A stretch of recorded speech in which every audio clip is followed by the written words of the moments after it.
Spoiler warning. The following is an in-depth story analysis. If you haven't seen this arc, you may want to before watching this review. Welcome back to my series of Yu-Gi-Oh! Reviews, everyone. We've made it all the way to Battle City, one of my personal favorite arcs in the entire franchise. However, because this arc is so long, I will only be covering the tournament in today's video. Sorry, there's just way too much content in this arc to consume at once. So, let's get into the Battle City arc, starting with the tournament portion. The tournament portion of Battle City ran from April 10th, 2001 to November 6th, 2001. It also covers episodes 50 to 80 of the anime. The arc begins with Yugi and the Spirit of the Millennium Puzzle feeling that their duel with Pegasus was not the end of their journey, and that destiny has something more in store for them. Yugi and Taya are then late for school, with Yugi being stopped by a fortune teller. The fortune teller states that he can predict Yugi's future, but only if he holds an item which belongs to Yugi.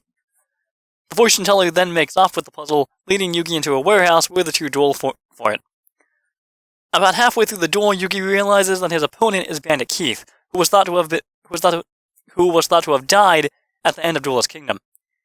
The only real significance in this early episode is that the villain, Merrick, played by Jonathan Todd Ross, appears to be using Keith for his own purposes, and who is also after the Millennium Puzzle for his own reasons. Elsewhere, Seto Kaiba is persuaded by Shizu Ishtar, played by Karen O'Neill, to organize a tournament. He does this in order to gain all 3 Egyptian god cards, one of which Shizu presents to him.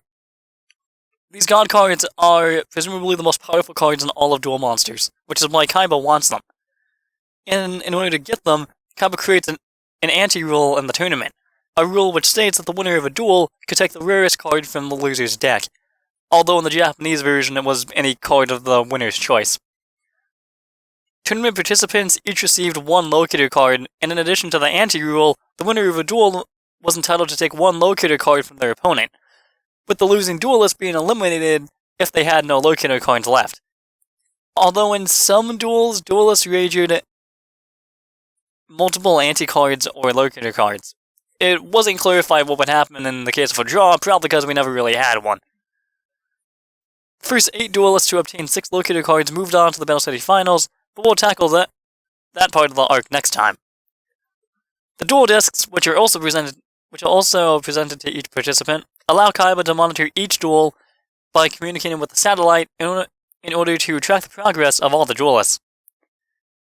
And in a move that was most likely made to promote the real-life Yu-Gi-Oh! Trading card game, the tournament uses rules much closer to the actual trading card game's rules, unlike the Duelist Kingdom tournament.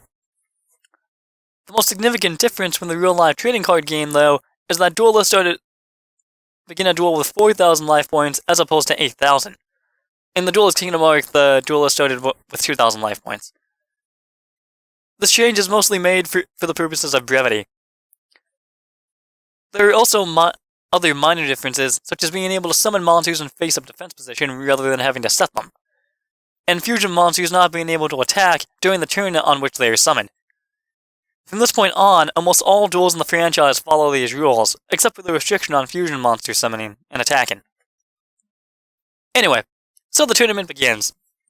In a bit of backstory, Joey is forced to duel against one of Merrick's rare hunters, Seeker, who strips him of his red-eyes black dragon. Yugi then challenges Seeker to a duel to reclaim it, which he eventually does. Yugi then gives Joey back the card, and Joey states that the two of them will save the world together, which is a sign of their growing friendship. Throughout the road to the finals, Yugi faces Merrick's rare hunters, each of which is kept in line due to Merrick's Millennium Rod having the ability to exert mind control over others. Merrick uses these slaves in an attempt to win Yugi's Millennium Puzzle and claim the power of the Nameless Pharaoh for himself. However, Yugi prevails each time and acquires an Egyptian god card, Slifer the Sky Dragon, in the process. He acquires this card in a duel against one of Merrick's mind-controlled slaves, Strings.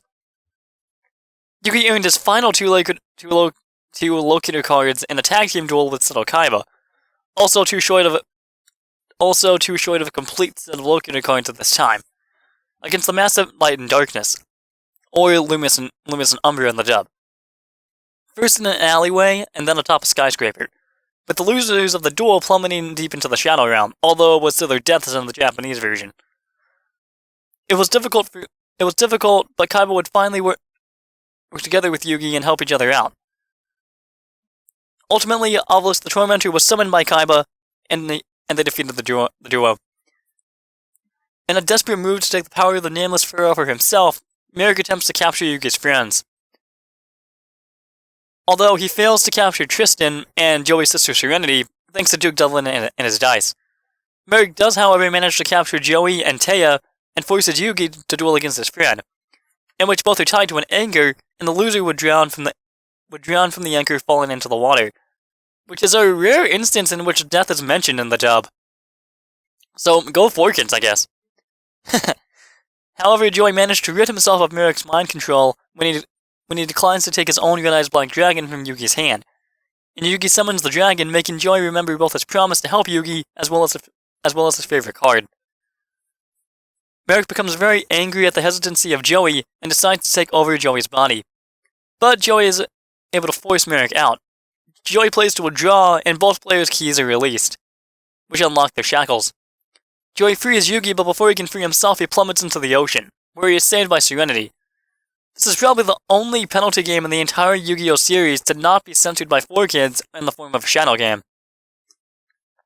In the end, the 8 duelists to qualify for the finals are Yugi, Joey, Kaiba, My Valentine, Merrick using the guise of Namu, Odeon Ishtar, whom everyone is led to believe is the real Merrick, Bakura, who had won all of his locator cards in one duel despite being injured, which was kind of an awesome episode in my opinion, at least for the spirit. And finally, Ashizu. For the purposes of each of these videos, I'm going to break my verdicts down into 3 categories: the tournament, the semifinals, and the finals.